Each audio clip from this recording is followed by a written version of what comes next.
하나님의 말씀 함께 보겠습니다. 야고보서 4장 6절과 7절 말씀, 그리고 베드로전서 5장 5절부터 11절 두 군데 보도록 하겠습니다. 야고보서 4장 6절, 7절 두 구절을 먼저 우리 한 목소리로 같이 읽죠. 야고보서 4장 6절과 7절입니다. 그러나 더욱 큰 은혜를 주시나니 그러므로 일렀으되 하나님이 교만한 자를 물리치시고 겸손한 자에게 은혜를 주신다 하였느니라. 그런즉 너희는 하나님께 복종할지어다. 마귀를 대적하라. 그리하면 너희를 피하리라. 한 군데 더 봅니다. 베드로전서 5장 5절부터 11절입니다. 교독하죠. 젊은 자들아, 이와 같이 장로들에게 순종하고 다 서로 겸손으로 허리를 동이라. 하나님은 교만한 자를 대적하시되 겸손한 자들에게는 은혜를 주시느니라.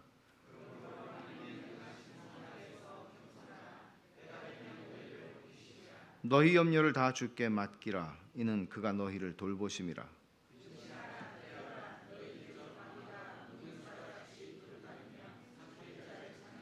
너희는 믿음을 굳건하게 하여 그를 대적하라. 이는 세상에 있는 너희 형제들도 동일한 고난을 당하는 줄을 알미라.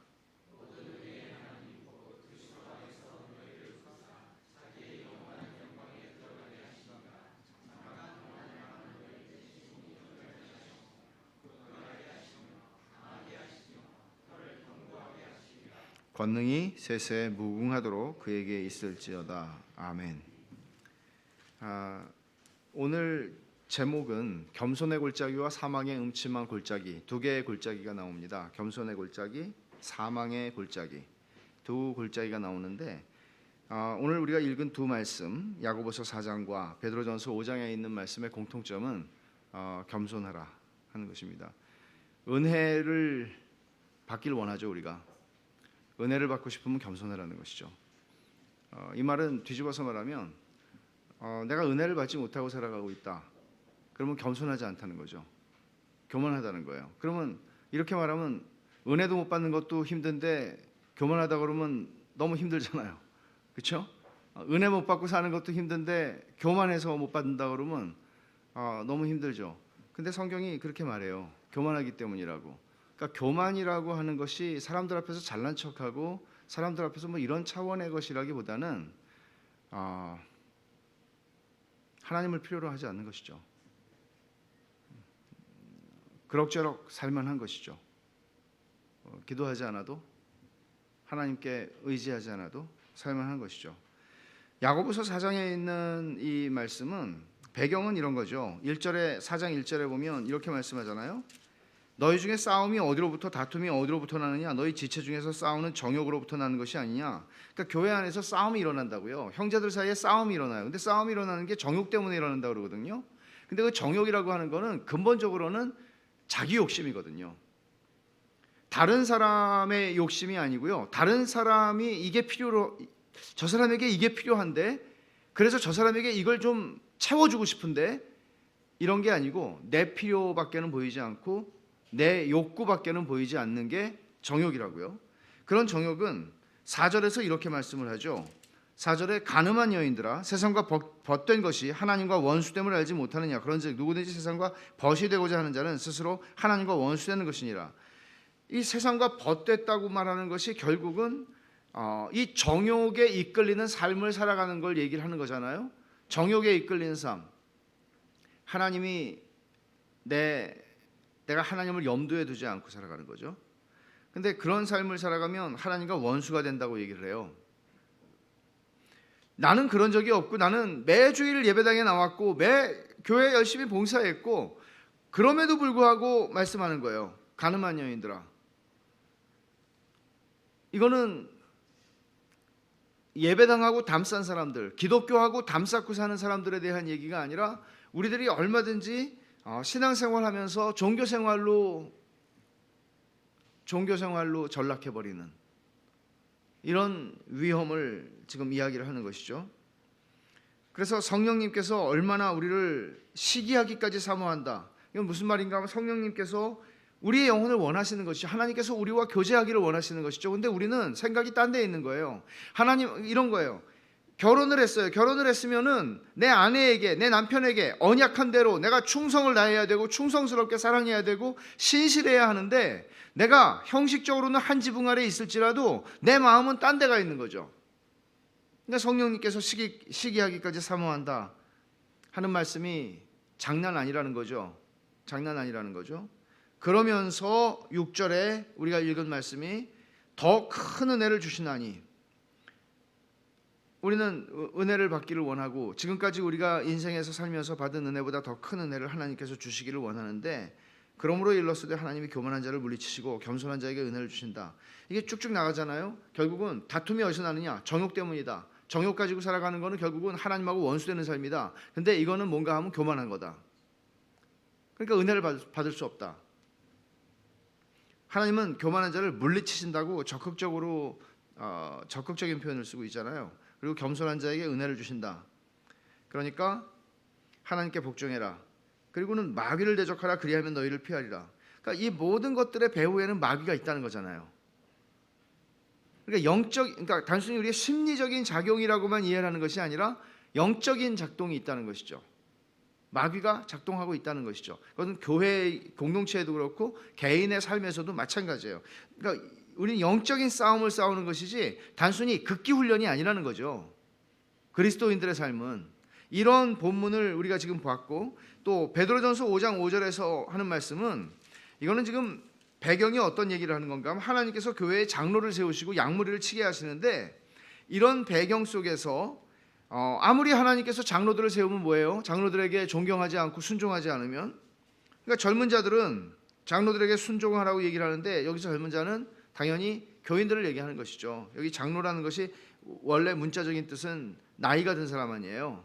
근데 이제 여기서 장로라고 하고 젊은 자라고 할 때는 순종하라는 얘기죠. 장로들에게, 교인들이. 근데 서로가 서로에게 겸손하게 행할 필요가 있는데, 여기서 이제 겸손하게 행하지 못하게 하는 요소들이 있는 거죠.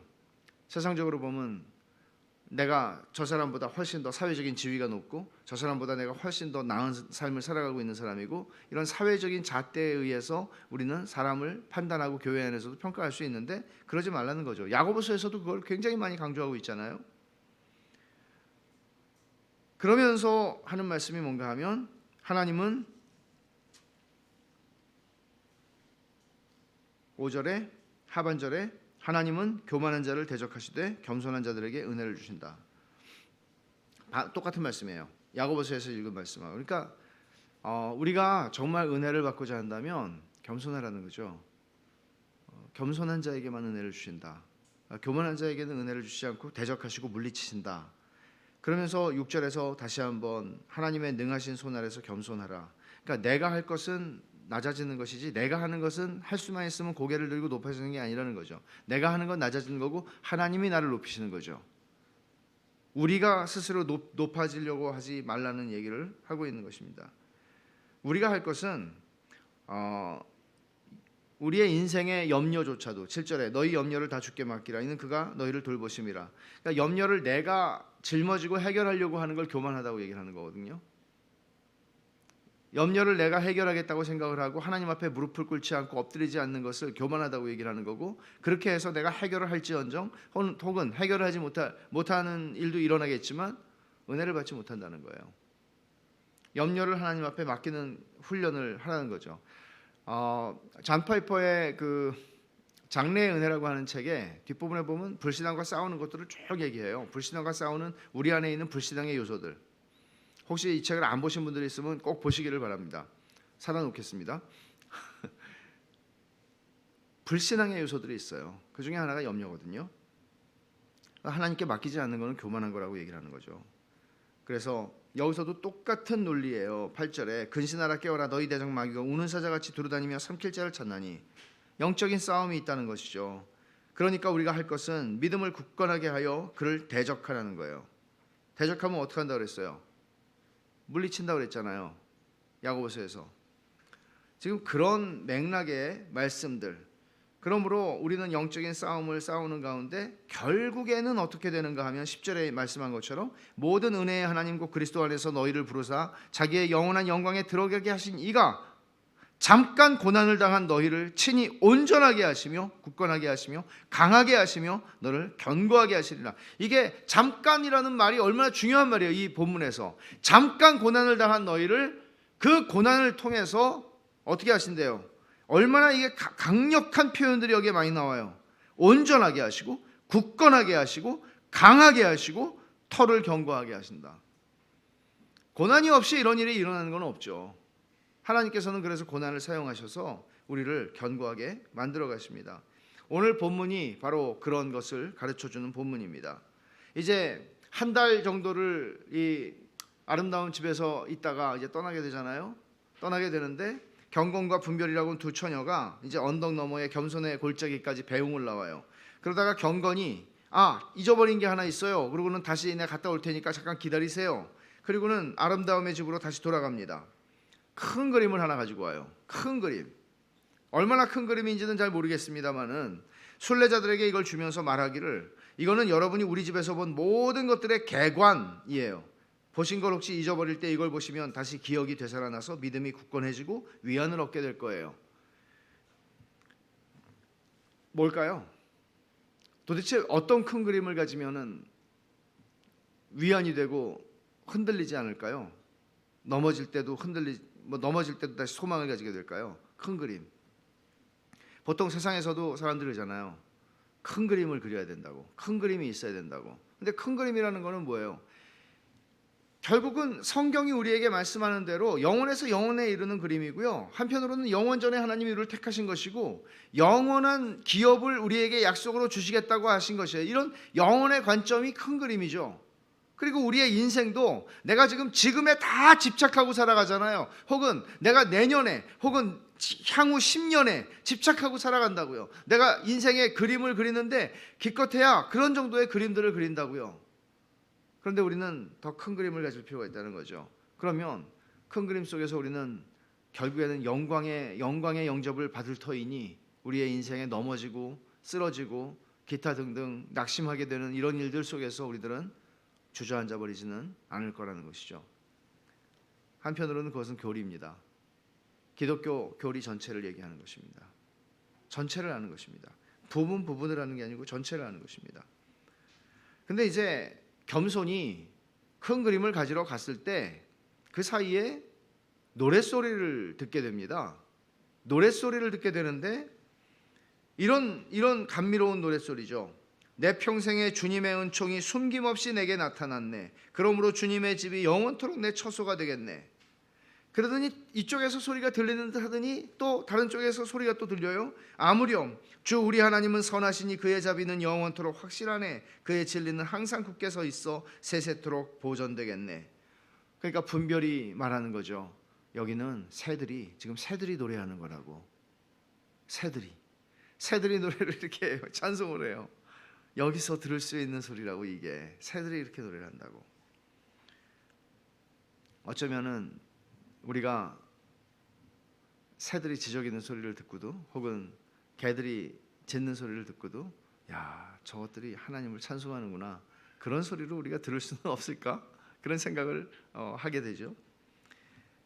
그리고는 이제 매우 가파르고 미끄러운 산비탈을 내려가는데 거기가 이제 겸손의 골짜기입니다. 크리스찬이 겸손의 골짜기에서 어떤 일을 만났나요? 아볼로온을 만나서 거의 죽을 뻔하고 혈투를 벌여서 간신히 이기고 나갔습니다. 바로 그 겸손의 골짜기. 크리스티아나의 입장에서 보면 자기의 사랑하는 남편이 여기서 정말 죽을 뻔한 큰 고생을 하면서 혈투를 벌였던 바로 그것을 지나게 되는 것이죠. 그리고는 경건과 분별은 이제 담대에게 맡기고 다시 아름다움의 집으로 돌아갑니다. 크리스천이 아볼로온을 만나 격렬한 싸움을 벌이게 되었던 이유를 담대가 설명을 하는데 이건 굉장히 흥미로운 이유입니다. 겸손의 골짜기는 사실은 까마귀가 날아다니는 여느 골짜기들처럼 기름진 곳이었고 근방에서 가장 훌륭하고 비옥한 목초지요, 휴가지로도 적격인 아주 좋은 푸른 계곡과 아름다운 백합화를 볼 수 있는 곳이었답니다. 지금도 그렇습니다. 그런데 도대체 왜 크리스천은 여기서 아볼로온을 만나서 그렇게 고생을 했던 것일까요?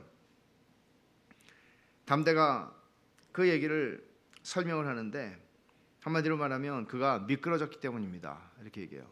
미끄러졌기 때문입니다. 미끄러지지 않았으면은 여기서 모든 걸 다 즐기고 즐거워하면서 지나갔을 텐데 미끄러졌기 때문입니다. 우리가 화를 자초하지 않는 이상 해를 끼칠 수 있는 것은 아무것도 없습니다. 이 계곡에는, 이 겸손의 골짜기에는. 이게 무슨 뜻인지 아시겠습니까? 크리스천이 아볼로온을 만나서 격렬한 싸움을 벌인 것은 내려오면서 미끄러졌기 때문인데 이것은 교만했다는 얘기를 하는 것이죠. 교만했다는 얘기를 하는 것이죠. 자기가 저지른 결과를 당한 것인데 존 버년이 이렇게 해석을 하고 있다면, 이것을 이렇게 설명하고 있다면 우리의 평생의 신앙생활을 하면서 교만의 문제, 이것을 혈투를 벌인 아볼로온과의 거의 죽음을 놓고 싸운 전쟁이라고 얘기를 하거든요. 이게 우리는 뭐 교만, 뭐 그거 가지고 이렇게 뭐 내가 뭐, 여러분 사실 생각해 보세요. 우리 중에 누가 심히 건방진 사람이 있겠습니까? 없죠. 혹시 저 심히 건방진가요? 심히 건방지지는 않죠. 근데 교만해서 자유로울 수 있는 사람은 아무도 없거든요. 아무도 없어요. 무서울 정도로. 존 버년은 그것을 알았던 것이고, 만약에 우리가 신앙생활을 하면서 교만이라고 하는 문제가 얼마나 심각한 문제인지를 조금 뼈저리게 깨달았다면 여러분들은 상당한 신앙의 진보를 경험하고 계신 겁니다. 그러나 무슨 내가 교만할 건덕지도 없어요. 저는 교만 좀 한번 해봤으면 좋겠네. 자유로운 사람 아닙니다. 자유로운 사람 없습니다. 그래서 아볼로온과의 전투, 이런 정말 피를 흘리는 전투로 존 버년은 이 교만이라고 하는 문제를 얘기한 겁니다. 생각해 보십시오. 존 버년과 동시대에 살았던 존 오웬이라고 하는 청교도의 황태자로 일컬어지는 이분은 당대의 석학이었고 최고의 학문의 경지에 이른 사람이었고 수없이 많은 논문들을 쓴, 신학적인 논문들을 쓰는 사람이었고 당대의 그 훌륭한 궁전에서 설교를 하던 사람이었습니다. 그러나 존 버년은 배운 것이 없는 사람이고, 존 버년은 땜질하는 이 땜쟁이 자식으로 태어나서 땜쟁이의 업을 물려받았던 사람입니다. 배운 게 없는 사람입니다. 어찌 보면 존 버년은 교만할 구석이 없습니다.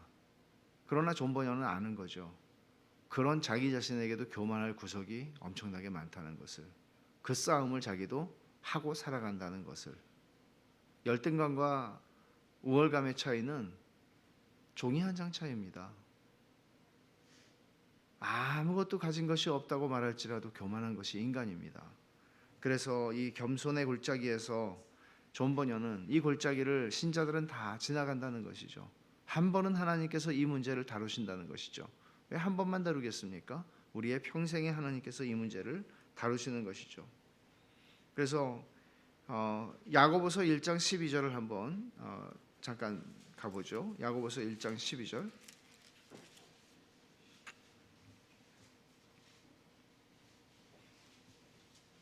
여기에 이제 제가 몇 구절 좀 읽겠습니다. 시험을 참는 자는 복이 있나니 이는 시련을 견디어낸 자가 주께서 자기를 사랑하는 자들에게 약속하신 생명의 면류관을 얻을 것이기 때문이라. 사람이 시험을 받을 때, 여기서 이 시험이라고 하는 것은 유혹을 받는다는 것이죠.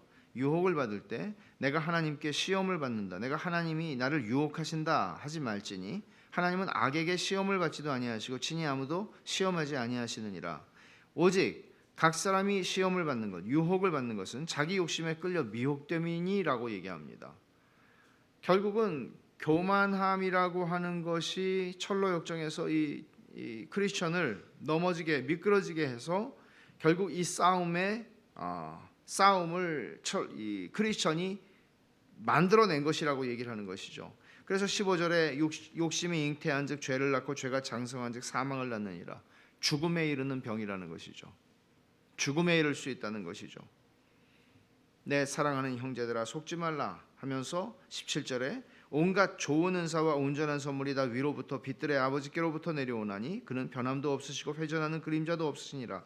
그러니까 하나님은 언제나 자기 자녀들에게 최상의 것을 주시는 하나님이라는 거예요. 그 안에서 자족하는 것이 신앙의 가장 큰 특징이에요. 자족한다는 것. 하나님이 내게 주신 자리에서 내가 왜 저 사람은 저러고 나는 이런가가 아니라 하나님이 언제든지 내가 지금부터 죽는 날까지 하나님이 내 인생을 어디로 인도하시든지 그 자리에서 하나님이 내게 주신 분복이요 하나님께서 내게 주신 최고의 최상의 것이라는 것을 알고 감사하고 그 길을 걸어가라는 것. 모든 온갖 좋은 은사와 온전한 선물이 다 위로부터 빛들의 아버지에게서 내려온다. 그는 변함도 없으시고 회전하는 그림자도 없으시다. 그 하나님 아버지를 신뢰하고 걸어가는 것이죠. 근데 이제 여기서 순례자들이 이 크리스티아나와 자비신과 네 아들이 발견하게 되는 게 있는데 기둥에 쓰여진 경고문을 하나를 보게 돼요. 뭐라고 써있나 하면 크리스찬이 여기까지 오기 전에 미끄러진 일과 그가 여기서 당한 어려움을 보고 이웃 사람들은 경고를 얻으라. 크리스찬이 미끄러져서 아볼로온과 싸운 이야기는 이미 유명해진 이야기니까 경고를 받고 여러분들은 미끄러지지 말아라 하는 얘기를 하는 겁니다. 우리 보고 들으라고 하는 소리죠. 그리고 야고보서에서 읽은 말씀이나 베드로전서에서 읽은 말씀이 평생에 은혜를 받으려면 겸손하라고 말하는 것입니다. 겸손의 골짜기에서 한 소년을 보게 되는데 자기 아버지의 양떼를 치던 한 소년이에요. 시사하는 바가 있죠. 자기 아버지의 양떼를 치는 소년이에요. 내 양을 먹이라. 아버지의 양떼를 먹이는 소년이에요. 근데 매우 남루한 옷을 입고 있고 용모는 순박하고 복스러웠다. 그는 혼자 노래를 부르고 있었다. 그래요. 어떤 노래를 부르고 있나 하면 낮은 곳에 있는 자는 떨어질 염려를 하지 않으며 아래에 있는 자는 교만함이 없네. 겸손한 자는 항상 하나님의 인도하심을 받으리. 가진 것 많든 적든 이제 나 만족하겠네. 주여 제가 더욱 만족하옵는 것은 당신이 저를 구원하셨기 때문입니다. 무거운 짐 가득 지고 순례길을 가는 자여 이 세상에선 보잘것 없더라도 이후에 세세토록 복받으리. 누구를 가리켜서 존 버년이 이 한 소년, 아버지의 양떼를 치는 한 소년, 남루한 옷을 입고 꾀죄죄해 보이는, 그러나 그 얼굴은 너무나 복된, 뭐를 보여주고 싶었던 것일까요? 이렇게 담대가 설명합니다. 그는 가슴에 마음의 평안이라는 약초를 품고 있기 때문에 비단과 우단 옷을 입고 있는 자보다 즐거운 생활을 하는 것입니다. 마음의 평안이라고 하는 약초를 품고 있기 때문에 이 소년을 통해서 존 버년은 당대에 자신과 같이, 존 버년도 타협하지 않고 설교를 하다가 12년 동안 옥살이를 했죠. 그와 같은 수많은 목사들이 있었죠, 그 시대에. 그런 목사들을 가리켜서 지금 이 소년에 비유하여 지금 표현한 것입니다.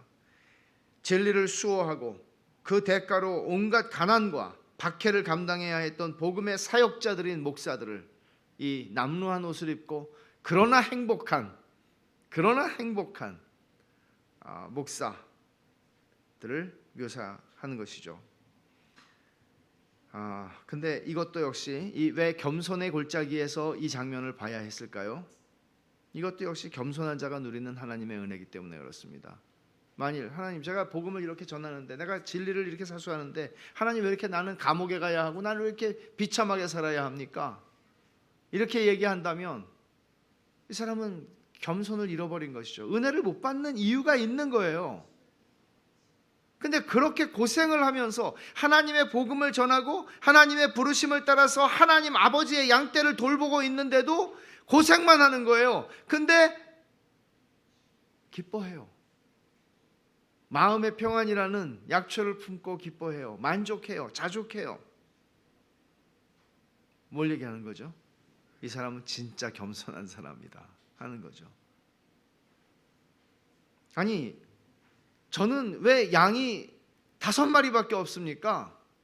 5,000마리 정도는 제가 너끈히 감당할 수 있는 사람인데 이럴 수 있잖아요. 근데 이 소년은 행복해요. 행복해요. 하나님께서 나에게 100억만 주시면 내가 정말 이걸로 세계 선교도 하고 열심히 정말 주님을 했을 텐데 왜 나한테 돈을 안 주시는 거야? 라고 하지 않고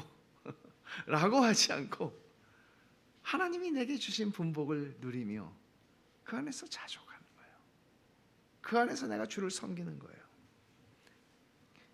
겸손함이에요. 이게 겸손함이에요. 겸손의 골짜기에 주님이 지으셨던 오두막이 있다고 그래요. 겸손의 골짜기에 주님이 오두막을 하나 지어 놓으셨는데 주님은 이 골짜기에 오두막을 지으셨죠. 근데 빌립보서 2장 5절에서 11절의 말씀을 존 번역은 써놨어요. 한번 가보죠. 우리가 너무나 잘 아는 말씀이죠. 빌립보서 2장 5절부터 뭐예요? 너희는 이 마음을 품으라 하는 말씀이죠. 어떤 마음이죠? 주 예수 그리스도의 마음입니다. 너희 안에 이 마음을 품으라. 곧 그리스도 예수의 마음이니. 그리스도 예수의 마음 어떤 걸 얘기하려고 바울 사도는 지금 쓰는 겁니까? 그는 근본 하나님의 본체시나 하나님과 동등됨을 취할 것으로 여기지 아니하시고 오히려 자기를 비워 종의 형체를 가져 사람들과 같이 되셨고 사람의 모양으로 나타나사 자기를 낮추시고 죽기까지 복종하셨으니 그 십자가에 죽으심이라. 그는 낮아지셨습니다. 그러나 하나님께서 그를 지극히 높여 모든 이름 위에 뛰어난 이름을 주사 하늘에 있는 자들과 땅에 있는 자들과 땅 아래에 있는 자들로 모든 무릎을 예수의 이름에 꿇게 하시고 모든 입으로 예수 그리스도를 주라 시인하여 하나님 아버지께 영광을 돌리게 하셨느니라 고 말합니다. 주님이 성육신하셔서 이 땅에 사람의 모양으로 사람으로 계시다가 십자가를 지신 것을 존 번역은 겸손의 골짜기에 지은 그분이 지으신 오두막이라고 표현을 하는 겁니다. 이곳은 이 겸손의 골짜기는 세상의 소음과 번잡이 없는 곳이라고 표현이 되고 있죠. 세상에는 소음과 혼돈이 가득 차 있지만 겸손의 골짜기에만은 한적함과 평정이 있습니다. 다른 곳에서는 묵상을 하기가 어려운데 여기 오면 묵상하는 데 있어 방해받을 일이 없죠. 이 골짜기는 순례 생활을 하는 사랑하는 사람들 이외에는 아무도 지나가질 않습니다. 겸손의 골짜기를 지나갈 이유는 없죠. 순례길을 걸어가는 사람이 아니라면 어떻게 해서든지 자기를 높이기를 원하는 사람들로 가득한 게 이 세상 아닙니까? 내가 요만큼만 키가 요만큼만 돼도 이만큼이라고 말하고 싶은 게 이 세상 아닙니까?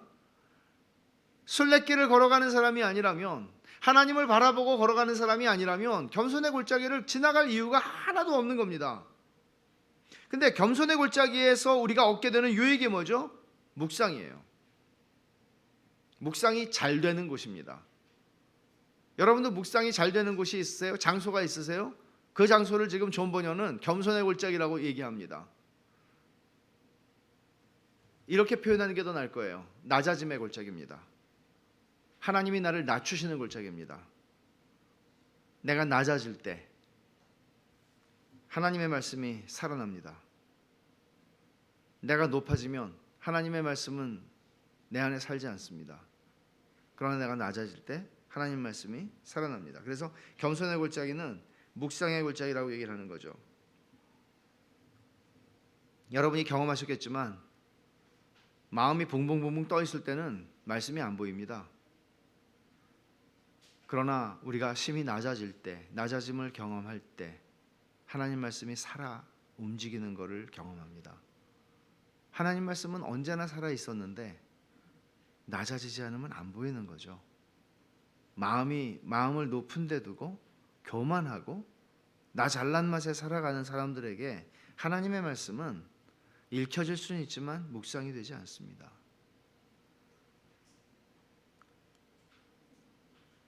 그래서 낮아지는 것 자체가 고통스러운 일이죠. 고통스러운 일인데 그 유익이 이루 말할 수가 없는 것이죠.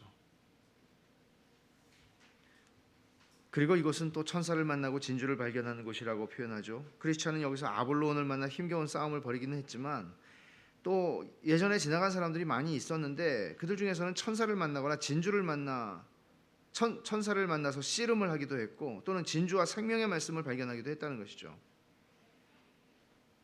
주님이 마태복음 13장에서 하나님의 나라는 이와 같으니라고 말씀하실 때 밭에 감추인 보화를 발견한 사람, 극히 값진 진주 하나를 발견한 사람처럼 겸손하게 낮아졌을 때 보화를 발견하는 것이죠. 그리고 야곱은 정말 나 이제 죽었구나. 여기까지는 내가 내 힘으로 어떻게 버텨왔는데 더 이상 갈 데가 없구나. 사랑하는 처자식들을 다 먼저 강 건너로 보내고 혼자 남아서 있을 때 하나님이 와서 그에게 씨름을 것입니다. 하나님의 천사가. 이런 은혜를 경험하는 것이기도 하죠. 정말 앞이 깜깜하고 의지할 바 없는 그런 나 홀로 되어진 그런 상황 속에 섰을 때 하나님의 천사가 내게 와서 씨름을 거는 것을 경험합니다. 그리고 여기서 진짜 보배로운 복음의 은혜를 경험합니다. 그리고 겸손의 골짜기에서는 주님의 연금이 있대요. 연금. 얼마나 기가 막힌 표현인지 모르겠어요. 이 연금이 뭘까요? 여러분 연금 많이 받고 사시고 싶으시죠? 그렇잖아요. 우리 인생을 사는 동안에 주님이 우리에게 주시는 연금이 있대요. 근데 겸손의 골짜기에서 받는 거예요, 이게. 보세요. 주께서는 이 땅을 사랑하며 지나다니는 자들을 위해 연금을 남겨놓으셨습니다. 그 돈은 저희들이 계속 이 길을 지나다니며 용기 있게 순례길을 나아가도록 하기 위해 일정한 절기마다 저들에게 신실하게 지불됩니다. 무슨 얘기를 하는 거죠? 주님도 친히 이 길을 지나가셨다고 그랬어요. 근데 하나님은 아까 우리가 읽은 말씀처럼 겸손한 자에게만 은혜를 베푸신다. 성경에 그 말씀은 수도 없이 많이 있어요. 겸손한 자에게만 은혜를 베푸신다. 겸손한 자가 받는 은혜가 하나님이 우리에게 약속하신 연금이라는 거죠. 은혜만 받으면, 연금만 받으면 다 헤쳐나가요. 그렇잖아요? 은혜를 받으면 다 헤쳐나가요. 주님은 여기서 또 산책하기를 좋아하셨다고 얘기를 하자 자비심이 말합니다. 여기는 제 마음에 쏙 들어요. 저는 마차 지나가는 소리, 술에 덜그럭거리는 소리가 없는 그런 곳이 좋아요. 여기서는 별로 방해받지 않고 명상에 잠겨 내가 누구며 어디서 왔고 무슨 일을 해왔으며 나를 부르신 임금님의 뜻이 무엇인지를 생각할 수 있을 것 같아요. 역시 자비심은 이곳이 묵상의 자리라는 것을 다시 한번 확인합니다. 주님도 육신을 입고 계실 때 습관을 좇아 한적한 곳을 찾아 혼자 기도하셨던 것을 마가복음 1장 35절에서 말씀하잖아요. 주님도 이 묵상의 골짜기에서 혼자 계시는 것을 즐거워하셨습니다. 그리고 또 하나의 이 겸손의 골짜기는 눈물 골짜기이기도 합니다. 자비심이 말하기를 눈물 골짜기는 이 골짜기의 또 다른 이름이라고 하는 것. 시편 84편에 말한 거죠.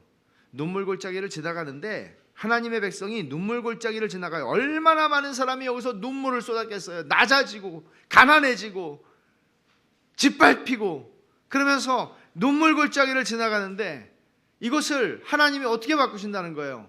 많은 샘의 곳이 되게 하시도다. 샘물이 막 흘러나오는 그런 곳으로 바꾸어 주신다는 거죠.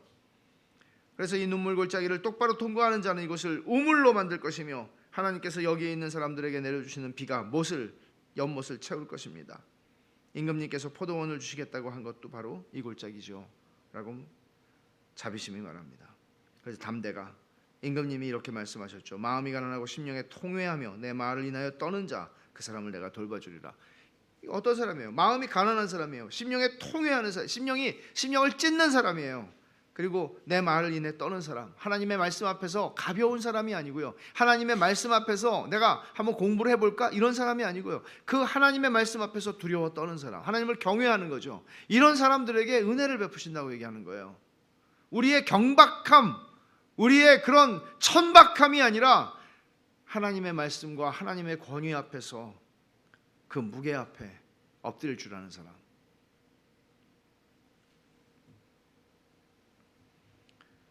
크리스천이 아볼로온을 만나서 싸운 곳에 드디어 도착하게 되는데 이런 설명이 나와요. 망각의 초원을 지나 좁은 통로가 나오는데 거기서 전투를 벌였다. 망각의 초원.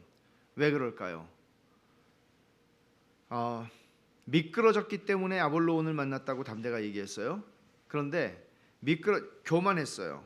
근데 교만한 거는 뭐하고 항상 통하나 하면 망각, 하나님의 은혜를 잊어버리는 거예요. 내가 하나님의 은혜로 이 자리에 있다는 것을 잊어버리는 거예요. 그래서 하나님의 은혜를 망각하면 미끄러지는 결과를 낳게 되고 치열한 싸움을 피할 수 없게 돼요. 겸손과 교만 사이, 자족과 불만족 사이에서의 싸움이에요. 디모데전서 6장 6절 말씀을 우리 아는 말씀이지만 찾아봅시다.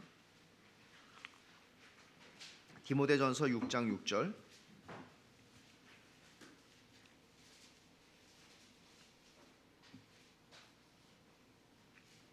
같이 읽겠습니다. 시작. 그러나 자족하는 마음이 있으면 경건은 큰 이익이 되느니라. 자족하는 마음이 없으면 경건이 소용이 없다는 것이죠. 자족함과 자족하지 못하는 마음 사이에서의 싸움 아닌가요? 겸손함과 교만함 사이에서의 싸움이 아닌가요? 우리의 순간순간 우리의 마음에 작동하는 원리가 그 싸움이 항상 그 싸움 아닌가요? 오래된 친구로부터 전화를 받고 그런 일들이 우리 안에서 일어나지 않나요? 내 삶의 자리에 어떤 호수에 잔잔한 호수에 돌이 하나 떨어져서 파문을 일으킬 때 우리는 또 그런 싸움을 하지 않나요? 전부 그런 싸움들이 우리 삶에서 그치지를 않는 거잖아요.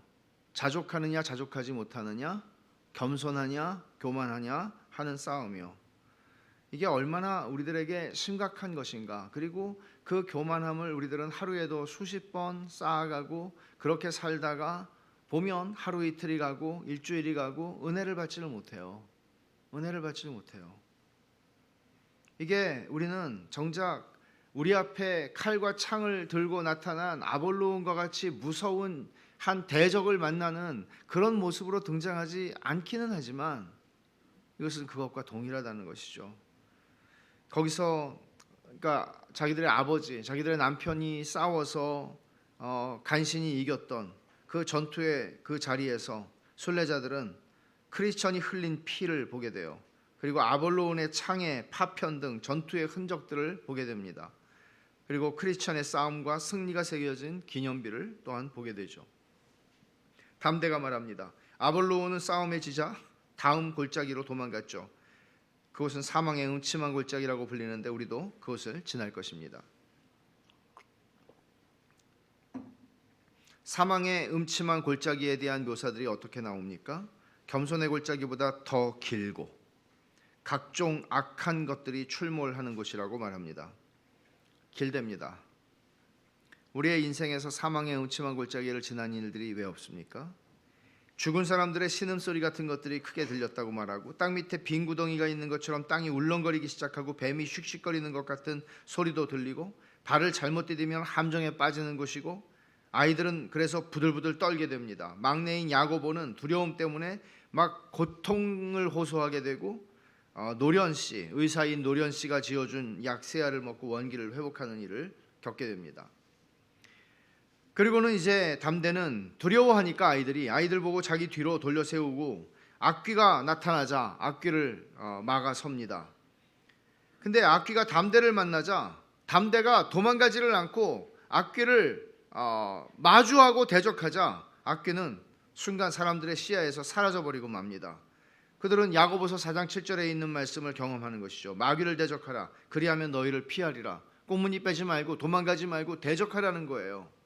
물론 우리의 힘으로 대적할 수 있는 건 아니죠. 그런데 그러기 때문에 이게 마귀를 대적한다는 게 뭐예요? 이게 기도한다는 거거든요. 내가 혼자서 이길 수 없으니까 까짓거 내가 이런 마음 그냥 떨쳐버리자 이렇게 할 수 있죠. 그러나 이게 우리 앞에 서는 마귀를 대적하는 일이라면 내가 혼자 할 수 없잖아요. 하나님의 은혜를 구해야 되잖아요. 마귀를 대적하라는 말은 우리가 무슨 소리를 지르라는 말도 아니고요. 우리 보고 뭘 던지라는 소리도 아니고요. 엎드리라는 거예요. 도우심을 구하라는 거예요. 그리고는 또 앞에서 악귀가 물러가자 뒤에서 또 무서운 소리가 나는 거예요. 사자 같은 짐승이 포효하면서 또 달려들어요.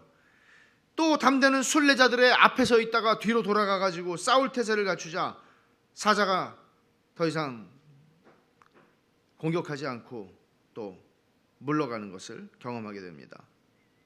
사자, 이 우는 사자 같은 우는 사자 같이 달려드는 마귀를 대적하라는 것이죠. 그리고는 그들은 그 자리에 서 있는데 길 아래가 전부 구덩이가 너무나 많은 거예요. 그리고 안개가 어둠이 너무나 심해서 한 치 앞도 보이지 않는 그런 상황 가운데 또 그들이 처하게 됩니다. 그리고는 소리가 들리는데 원수들이 막 잡아먹으려고 오는 그런 달려오는 소리를 듣습니다. 그리고 구덩이를 보면은 불길이 가득하고 연기가 가득합니다. 담대가 말하죠. 이사야 50장 10절 말씀을 가지고 말하는데 어둠 속을 행하여 빛이 없는 자라도 여호와의 이름을 의뢰하며 자기 하나님께 의지할지어다. 제가 이 말씀을 가지고 설교를 했었잖아요. 너의 횃불을 켜는 자여 고통 가운데 흑암 가운데 누울지어다. 전부 이럴 때는 자기 횃불을 킨다고요. 자기 경험, 자기 지식, 자기 실력, 자기 잘난 거, 자기가 할 수 있는 모든 수단을 동원해서 자기의 횃불을 켜는 자가 돼요. 근데 그들은 고통 가운데 흑암 가운데 누울 거라고 말하죠. 자기 횃불을 내려놓으라는 거예요. 자기 횃불로는 걸어갈 수가 없는 길이라는 거예요. 그러니까 어둠 속을 향해 빛이 없어요. 빛이 없으니까 깜깜해요. 흑암이에요. 그런데 여호와의 이름을 의뢰하여 자기 하나님을 의지하고 걸어가는 거예요. 사망의 음침한 골짜기를 살아가는 법이에요. 자기 경험을 의지하고 살아가지 말라는 거예요. 하나님을 의지하라는 거예요. 매 순간. 순례자들은 울며 빛을 주사 어둠이 물러가게 해달라고 기도를 하고 그러자 하나님이 광명과 구원을 주셔서 그들의 장애물들이 다 사라지는 것을 경험하게 되고 그들은 이제 길을 행하게 됩니다. 그런데 둘째인 사무엘이 아주 기가 막히게 멋진 말을 여기서 하죠. 자비심이 말을 해요. 약간 불평 비슷한 말로 들릴 수 있어요. 좁은 문과 해석자의 집 그리고 어젯밤 우리가 묵었던 집에 있던 즐거운 거는 여기 하나도 없네요. 보세요. 이런 거잖아요. 여기가 좋사오니 라고 말할 수 있죠. 그리고 정말 천국 잔치 같은 행복한 교회를 이루어 살아갈 수 있다면 그런 아름다움의 집에서 우리는 얼마든지 살아갈 수 있죠. 그러나 거기서 살아가는 게 아니잖아요. 우리의 인생의 길을 걸어가는 거잖아요. 삶을 살아야 되잖아요. 거기에 살다 보면 여기에 좋은 건 하나도 없네. 사망의 음침한 골짜기에 우리 인생에 얼마나 많은 시간들을 거기서 보내게 되는지 자비심이 그런 얘기를 하자 둘째인 사무엘이 기가 막히게 총기 있는 대답을 합니다. 하지만 여기 항상 사는 것이 아니고 지나쳐가기만 하면 되니 얼마나 다행이에요. 제가 생각하기에 우리가 이 길을 지나야만 우리를 위해 예비된 집에 갈 수 있게 하신 한 가지 이유는 그 집이 얼마나 살기 좋은 곳인가를 더욱 절실히 깨닫게 하시려는 데 있는 것 같아요. 이것을 벗어나기만 하면 햇빛과 좋은 길을 과거 어느 때보다 더 소중히 여기게 될 것 같아요. 그러니까 우리에게 주어진 것들을 인하여 우리는 감사할 수 없고 우리에게 있는 것들 때문에 우리는 하나님께 영광을 돌릴 수 없지만 때로는 하나님께서 우리를 사망의 음침한 골짜기를 지나가게 하시자 우리에게 있었던 것들이 당연한 것이 아니며 그것들이 얼마나 하나님이 우리에게 주신 큰 선물이었으며 그것들로 인해서 우리는 얼마나 하나님께 영광을 돌려야 하는지를 생각하게 만드시는 거죠. 그러니까 그렇잖아요. 나는 한 번도 이것을 소중하게 나는 이것 때문에 나는 산다고 생각해 본 적이 없는데 그것을 하나님이 살짝 빼가시면 내가 얼마나 그것이 없어서 힘들어하는 존재인지를 보게 하시는 거죠. 그리고는 그게 얼마나 감사한 일이고 당연한 것이 아니었던가를 보게 하는 것입니다. 그러나 사망의 음침한 골짜기는 지나가는 것입니다. 그리고는 함정 사이를 지나는데 왼편으로 한 사람이 갈갈이 찢긴 채 던져져 있는 시체를 보게 됩니다. 부주의라고 하는 사람이 죽은 시체였습니다. 부주의. 그는 오래전에 주의라는 사람과 함께 길을 가다가 순례길을 가볍게 생각해서 안내자 없이 혼자 길을 간 많은 사람처럼 가다가 이렇게 처참한 죽음을 죽게 되었다고 그들을 대표하는 사람으로 여기에 지금 누워 있는 거라고 말합니다. 순례길을 가볍게 생각했대요. 여러분들은 가볍게 생각하지 않나요? 내 인생에서 모든 걸 다 하면서 얼마든지 갈 수 있는 거라고 그냥 가볍게 생각하지 않나요? 이건 이미 나 들어왔으니까 하나님의 견인교리도 우리가 배우고 성도의 견인교리 배우고 다 했으니까 한번 받은 구원은 영원한 구원이니까 가볍게 생각하지 않나요? 가볍게 생각하지 말라는 거죠. 당연한 것을 여기지 말라는 거죠. 안내자도 없이 길을 갔다 그러죠. 그들은 아유 뭐 교회가 뭐 필요해요? 그냥 걸어가면 되지. 아니 뭐 책을 읽으라고 그래요? 혼자 가면 되지. 뭐 이렇게 배우라고 그래요? 가면 되지. 그런가요? 그렇게 쉬운가요, 이 길은? 우리의 인생을 살아가는 것도 하다못해 재테크를 하려도 배워야 되는데 그렇잖아요. 우리의 영혼의 재테크가 쉬운가요? 성경은 그리스도인이 믿음으로 살아가는 순례길이 가볍게 걸어갈 수 있는 길이라고 말하지 않잖아요. 좁은 문으로 들어가라고 그러잖아요. 좁은 길로 가는 거라고 그러잖아요. 믿음이 아니면 이 길을 계속 걸어갈 수 없다고 말하는 거잖아요. 우리의 육감으로 우리의 본성적 작용으로 이 길을 걸어가는 거 아니라는 거죠. 못 가요, 그렇게 하는. 하나님 말씀 앞에서 자기를 부인하고 십자가를 지고 이 길을 따라와라, 주님이 말씀하신 거잖아요. 그럼 우리 그렇게밖에는 못 가는 길이에요. 자기 부인 옛날에 한번 기독교에 입문할 때 자기 부인 한번 하고 나 죄인입니다 그렇게 하고 그 다음에는 그냥 내 길을 걸어가는 게 아니고 everyday 매일 자기를 부인하는 거예요.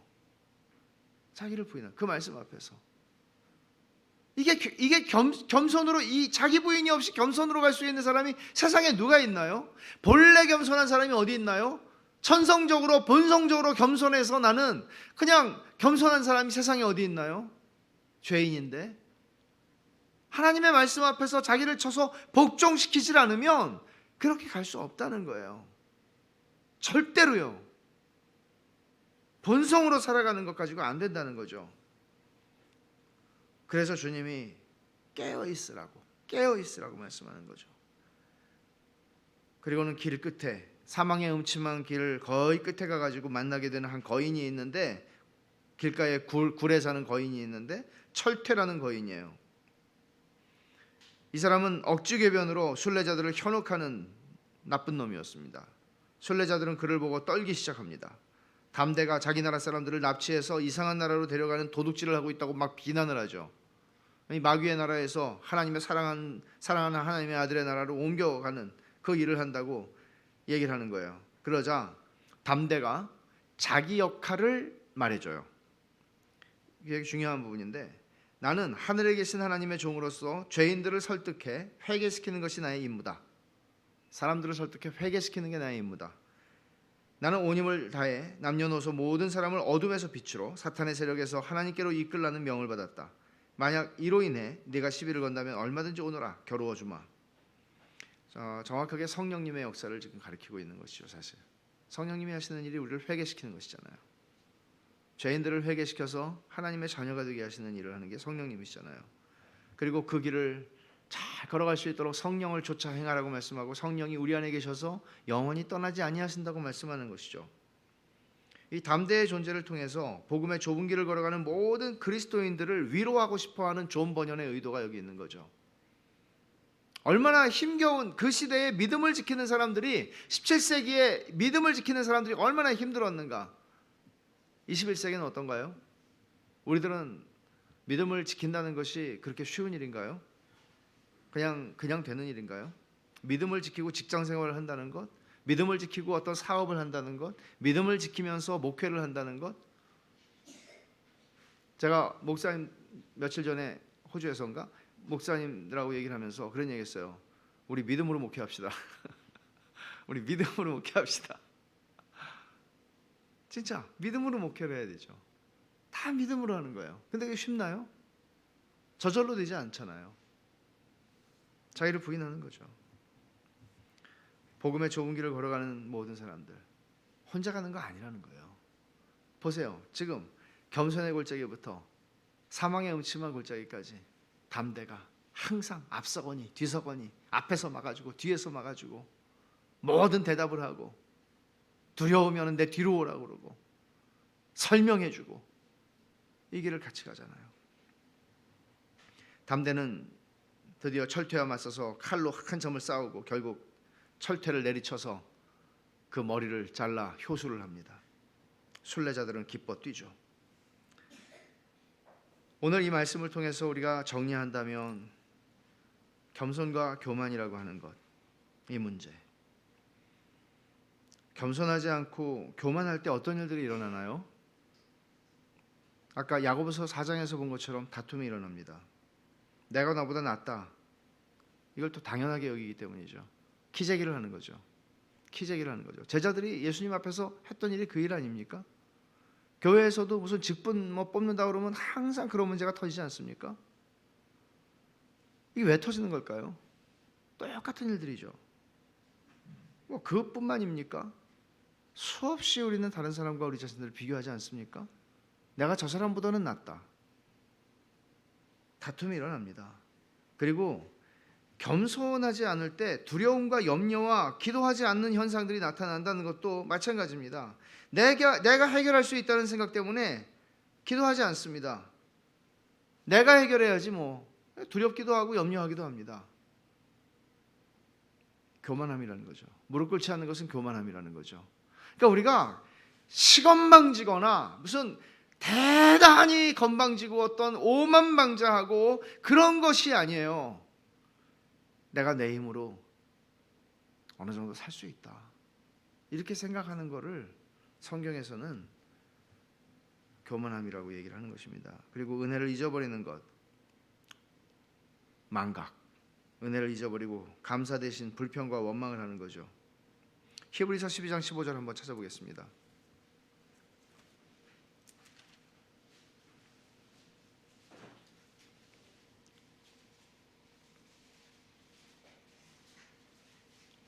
같이 읽겠습니다.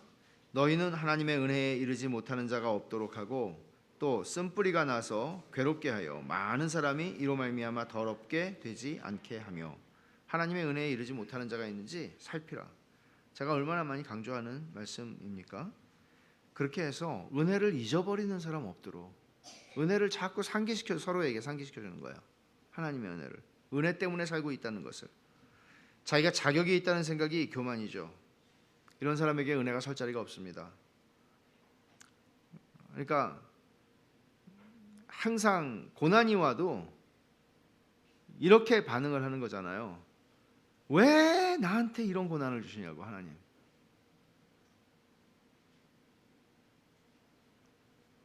근데 하나님께서는 욥이 그랬잖아요. 욥이. 근데 결국 그것에 대한 대답을 주셨다기보다는 하나님께서는 욥이 낮아지게 하셨어요.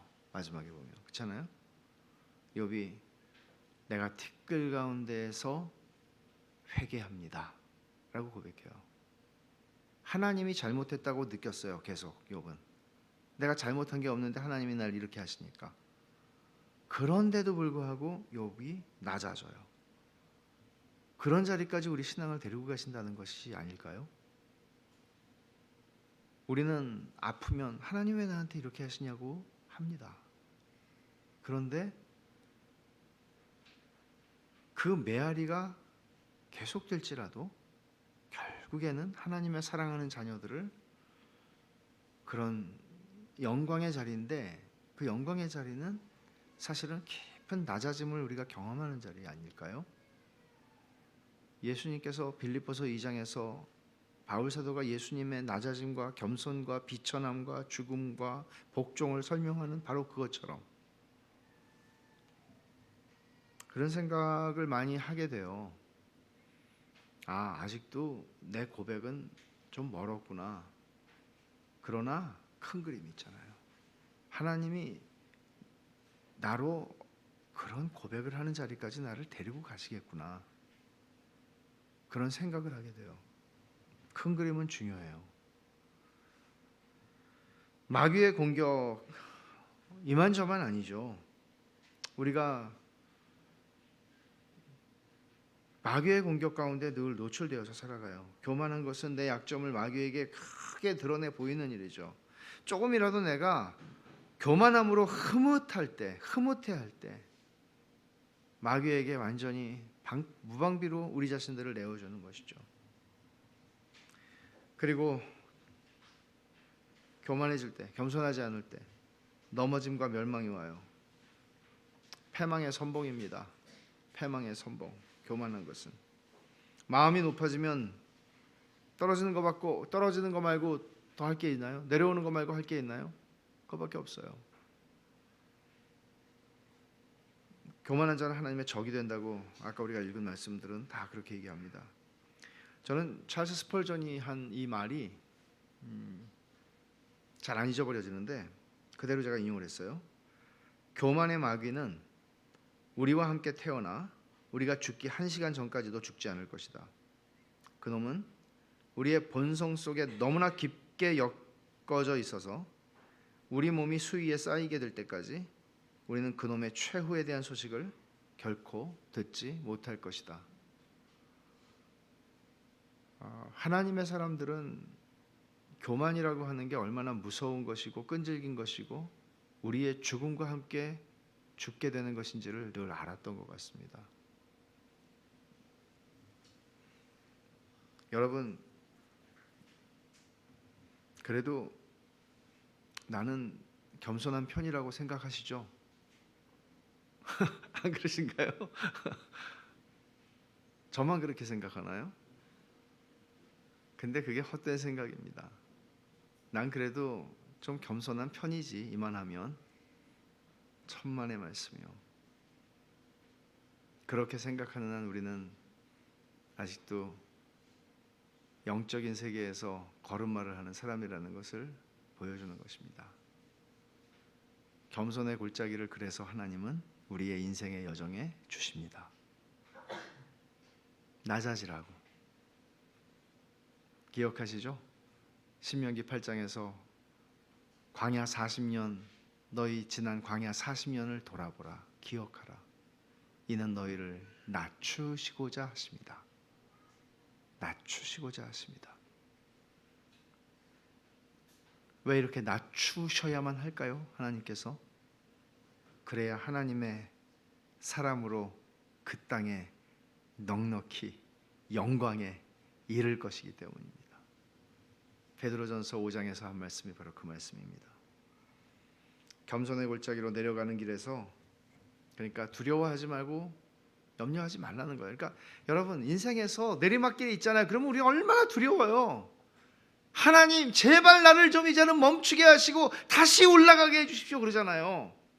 어디까지 내가 내려가야 됩니까? 하나님, 내가 내려가가지고 하나님에게 영광이 되질 않습니다. 그렇게 얘기하잖아요. 내가 올라가야 하나님께 영광이 된다고 우리는 갖다 막 붙이고 싶잖아요. 하나님께서는 너 내려가는 거 올라가는 거하고 내 영광하고 상관없다. 걱정하지 마라. 하나님이 우리를 그렇게 내려가게 하실 때 믿는 사람들은 믿음이 있다 하는 것은, 그 내려간다는 것은 정말 다양하게 내려갈 수 있죠. 우리의 건강의 문제, 재정의 문제, 이름의 문제, 관계의 문제, 뭐 헤아릴 수 없습니다. 내려가지 않으면 올라가는 거니까요. 모든 게 인생은. 근데 내려갈 때 예수님을 믿는다고 할 때, 우리는 예수님을 믿는 믿음이 있다고 할 때 그 내려갈 때 불안해하고 두려워하고 조급해하고 그럴 필요 없다는 거예요. 그게 교훈이에요.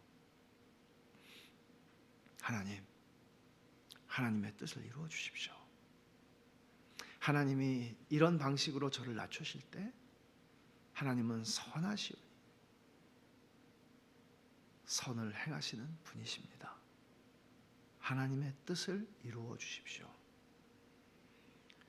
그리고 감사함으로 그 상황을 받는 것입니다.